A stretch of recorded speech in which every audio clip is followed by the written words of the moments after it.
আদিত্যর সাথে সুদীপার বিয়ে দেখে নিজের ভুল বুঝতে পেরে শেষমেশ অভ্রর কাছে ছুটে গেল পরমা। ক্ষমা চেয়ে ফিরিয়ে আনলো অভ্রকে। হ্যাঁ বন্ধুরা, আমরা এমনটাই দেখতে পাবো অনুরাগী ছোঁয়া ধারাবাহিকের আগামী পর্বগুলোতে।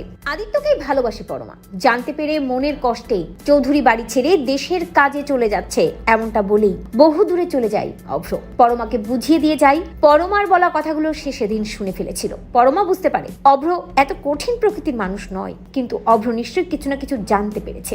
অভ্র যাওয়ার আগে পরমাকে আদিত্যর নামটা বলে যায়। কষ্ট হলেও স্ত্রীর দায়িত্ব নিতে ভোলে না অভ্র। সব দায়িত্ব নিজের কাঁধে নিয়েই অভ্র চৌধুরী বাড়ি থেকে একাই বেরিয়ে যায়। অন্যদিকে পরমা সেই আদিত্যর কথা ভেবেই দিন রাত কাটাতে থাকে। অপরদিকে হিমাদ্রি বাবুকে দেওয়া কথা রাখতে আদিত্য এবং সুদীপা দুজনেই বিয়ের পিড়িতে বসে পড়ে, আর সেখানেই পরমাও গিয়ে হাজির হয়। এমন দৃশ্য দেখে পরমা একেবারেই সইতে পারে না, ভেঙে পড়ে পরমা। তবে এটা বুঝতে পারে যে একমাত্র অভ্রই তাকে ভালোবাসে, আর অভ্র ছাড়া তার আসলে এ জীবনে ভালোবাসার মানুষ কেউই নেই।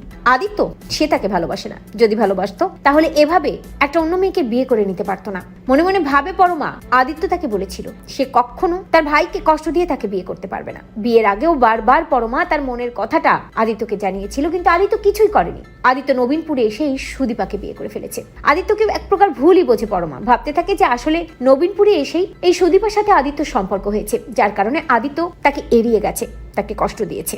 ছাদনাতলা থেকে সিঁদুর দানের পর উঠে এসে যখন পরমাকে আদিত্য বলে, পরমা আমার দাদা ভাই কোথায়, তুমি আমার দাদা ভাইকে কষ্ট দাওনি তো? পরমা তখন চুপ করে থাকে। অন্যদিকে সুদীপার দিকে তাকিয়ে পরমা ভাবতে থাকে, আদিত্য এখন থেকে তো তোমার স্ত্রী অন্য কেউ, তোমার সবকিছু সেই দেখবে, তোমার জন্য সেই অপেক্ষা করে থাকবে।